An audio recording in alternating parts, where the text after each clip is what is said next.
ನಮಸ್ಕಾರ. ಸೊ ನಾನು ಈಗ ತಾನೇ ಮರ್ಯಾದೆ ಪ್ರಶ್ನೆ ಮೂವಿ ನೋಡ್ಕೊಂಡು ಬಂದೆ.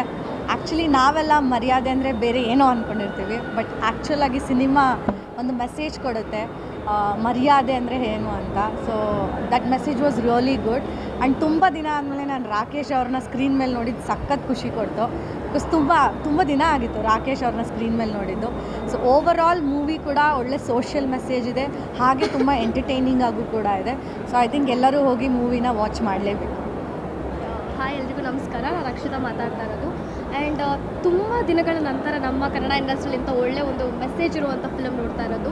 ಸೊ ಇಷ್ಟು ದಿನ ನಾವು ಝೊಮ್ಯಾಟೊ ಬಾಯ್ ಅಂತ ಆಗಿರ್ಬೋದು, ಪ್ರತಿಯೊಬ್ಬರು ಡೆಲಿವರಿ ಬಾಯ್ಸ್ ಆಗಿರ್ಬೋದು, ಈಸಿಲಿ ಹೇಳ್ತಿದ್ವಿ ಬಂದುಬಿಡಿ 3rd ಫ್ಲೋರ್ಗೆ 4th ಫ್ಲೋರ್ಗೆ ಅಂತ. ಸೊ ಈ ಮೂವಿ ನೋಡಿದ್ಮೇಲೆ ಒಂದು ಆ್ಯಕ್ಚುಲಿ ತುಂಬ ಒಂದು ಕೆಲವಷ್ಟು ವಿಚಾರಗಳು ನನಗೂ ಕನೆಕ್ಟ್ ಆಯಿತು ಪರ್ಸ್ನಲಿ. ಸೊ ಕ್ಯಾಬ್ ಡ್ರೈವರ್ ಆಗಿರ್ಬೋದು, ಸುಮ್ಮನೆ ಫನ್ ಅಂದ್ಕೊಂಡು ಎಲ್ಲ ಡ್ರಿಂಕ್ ಆ್ಯಂಡ್ ಡ್ರೈವ್ ಮಾಡ್ತಾರೆ. ಸೊ ಅದರಿಂದ ಒಂದು ಎಂಟೈರ್ ಫ್ಯಾಮಿಲಿಗೆ ಅದು ಎಫೆಕ್ಟ್ ಆಗುತ್ತೆ. ಸೊ ತುಂಬ ಒಳ್ಳೆ ಮೆಸೇಜ್ ಇರುವಂಥ ಸಿನಿಮಾ ಅಂತ ಹೇಳೋಕ್ಕೆ ಇಷ್ಟಪಡ್ತೀನಿ. ಆ್ಯಂಡ್ ಐ ಹೋಪ್ ಈ ಮೂವಿ ನೋಡಿದ್ಮೇಲೆ ತುಂಬ ಜನ ಆ್ಯಂಡ್ ನಮ್ಮ ಜನ್ರೇಷನ್ ಕೂಡ ಇದು ರಿಫ್ಲೆಕ್ಟ್ ಆಗುತ್ತೆ ಅನಿಸುತ್ತೆ.